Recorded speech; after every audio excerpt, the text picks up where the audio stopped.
Rarely does a case so grisly, so grotesque capture the complete, undivided interest of the 24-hour news cycle and its disseminators. As a journalist, my modus operandi, to speak on theme for a moment, is to seek the truth, tell it to the American public, and finally move on to the next day's news. There is, however, one case that has stuck with me long past my final reporting. One case that I have never been able to move beyond. It is known in the eyes of the public as the Silver Scream. And, if you're reading this book, you've undoubtedly heard of it. However, the real truth of what happened during the fall and winter of 2018 has never been published, until now. In the months following the killings, I have spent countless hours poring over documents and journals, news clippings and television reports, some done by this very author himself. All of this time was spent searching for the necessary elements that begin to paint a picture that is as close to the truth as one can possibly dream of achieving. The following is an account that I believe will serve as the best record of the events that happened during those months of unspeakable bloodshed. In addition to the aforementioned documents, this work was also made possible by painstaking hours finding and interviewing those who were most closely involved. This being said, however, it is worth noting that we may never know precisely what happened during that interval of time. If the dead could talk, what a tale they would weave.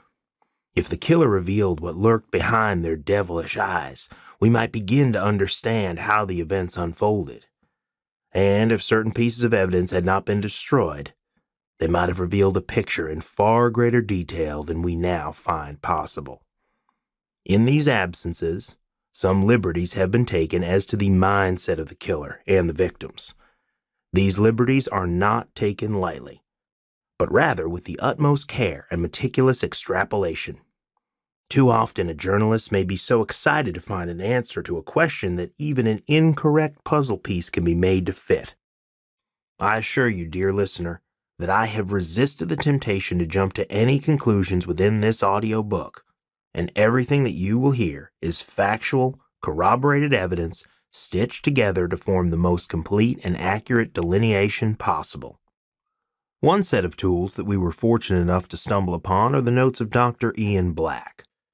These notes take us not only into the mindset of the doctor himself, but also of his most infamous patient, detailing their sessions in the process. Of particular importance are the notes regarding the patient's dreams, restated here in the present tense to convey an entree into the alternate reality of the subconscious, and as originally transcribed in the doctor's actual notes. Also at our disposal, and certainly an instrument that is worth noting, is the knowledge that these killings emulated those depicted in various films of the horror canon. This discovery made it possible to insert some of the details from these films, and thereby extrapolate on the events themselves. It is a coloring between the lines where only gray existed. In closing, I remind you that all of this effort, from research to recording, has been made in an attempt to better understand and make sense of the horrific elements that make up the Silver Scream.